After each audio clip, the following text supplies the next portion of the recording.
I didn't plan to ask this question. It followed me.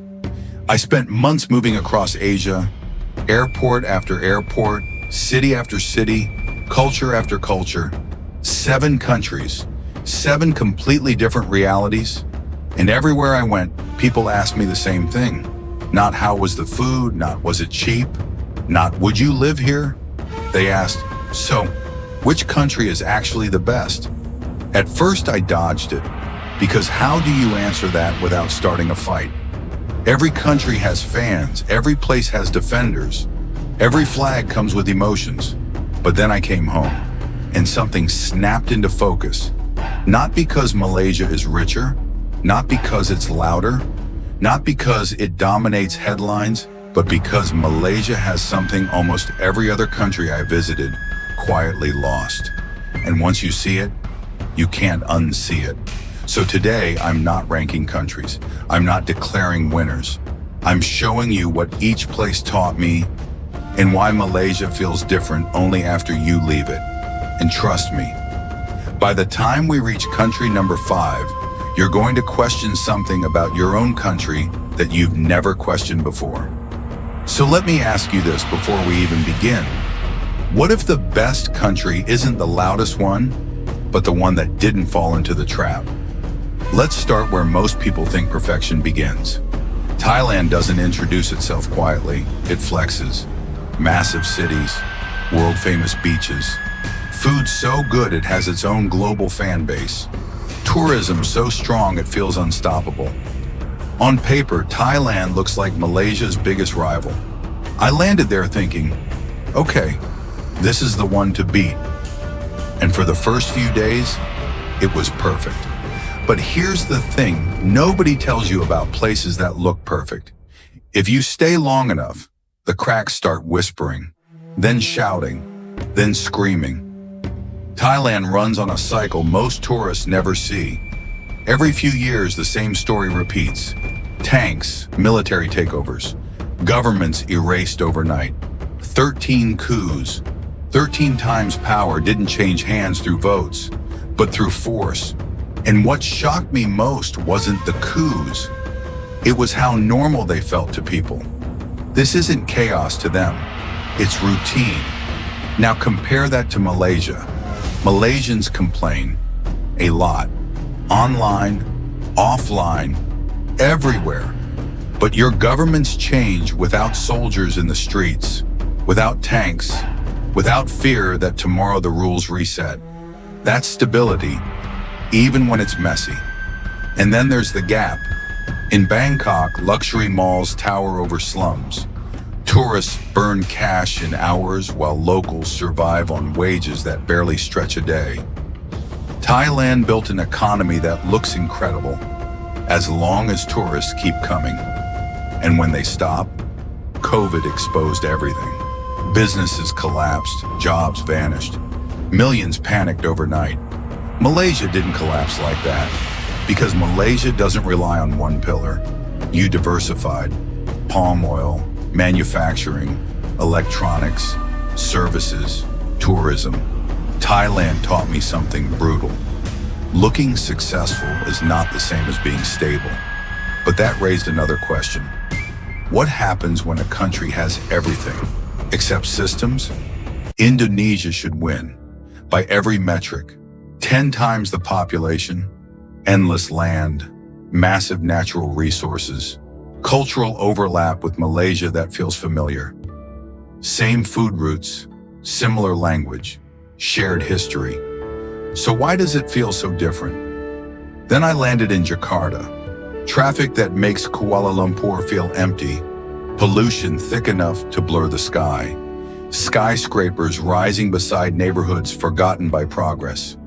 Indonesia has size, Malaysia has systems, functional public transport, cleaner cities, a government that, even when annoying, actually moves.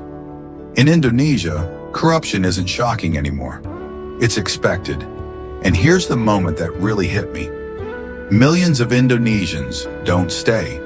They leave Malaysia, Singapore, Middle East.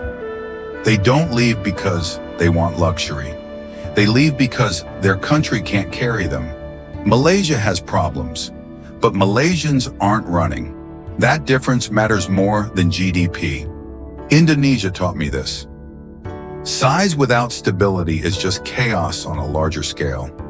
But what if a country isn't chaotic? What if it simply pushes its people out? The Philippines broke me a little, because I've never met kinder people. Hardworking, warm, resilient in ways that feel superhuman. And yet, 10 million Filipinos live overseas. 10 million. Parents leaving children. Children growing up without parents. Families stretched across continents. Not by choice, but survival. I met a woman in Manila. She smiled while telling me she hadn't hugged her kids in 5 years. She works abroad so they can stay in school. That's normal there. That's the system. Malaysia complains about job, but you're not forced out. You can work, live, raise a family. That's not luck. That's structure. The Philippines taught me something painful. A country fails when love becomes a long-distance relationship. And before we move on, pause. If you're Malaysian and something is clicking right now, if this feels uncomfortable but true, hit the like button. Not for the algorithm, for perspective. Because the next countries, they flip the story completely. And let me ask you, would you trade freedom for speed? Vietnam is the buzzword. Fastest growing. Next China. Investor paradise. I went in excited. And yes, it's growing fast. But growth has a shadow. Vietnam is a one-party state. You don't vote leaders out. You don't criticize openly. You don't protest freely. The internet watches. Conversations feel smaller. Walls are invisible, but very real. Malaysia has noise. Arguments, complaints.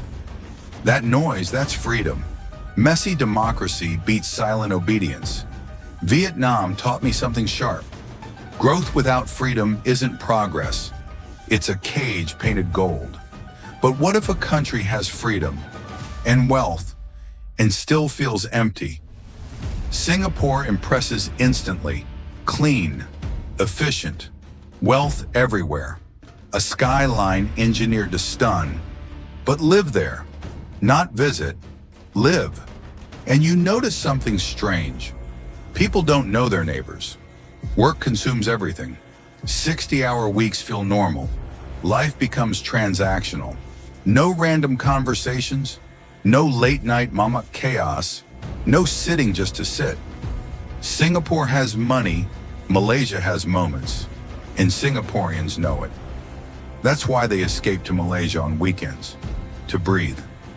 Singapore taught me this. Wealth without warmth feels cold.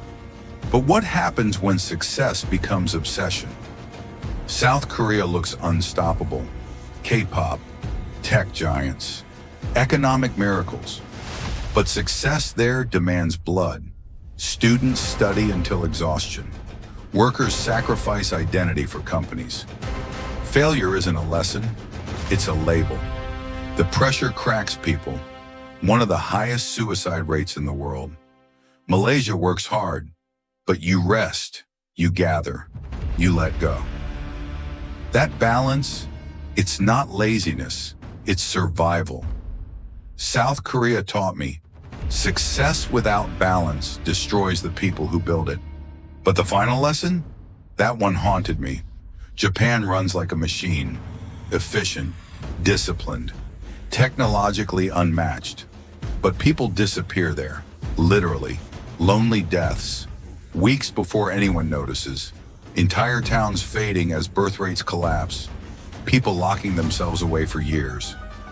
Progress won, connection lost. Malaysia still checks on neighbors, still invites, still notices. Japan taught me this. Progress means nothing if humanity gets left behind. So what does that leave us with? Thailand chased image, lost stability. Indonesia chased size, lost order. Philippines lost its people. Vietnam sacrificed freedom. Singapore traded soul for efficiency. South Korea burned its people. Japan lost connection. Malaysia avoided every extreme. You chose balance. Not perfect, not flashy, but human. And that's rare. Malaysia isn't special because it's better. It's special because it didn't break. So before you compare Malaysia to another country, ask yourself, what did that country lose to become what it is? If you're still here, subscribe. Not for me, for perspective, and comment below. Which country shocked you most? Because Malaysia isn't proof that extremes win. Malaysia is proof that balance does.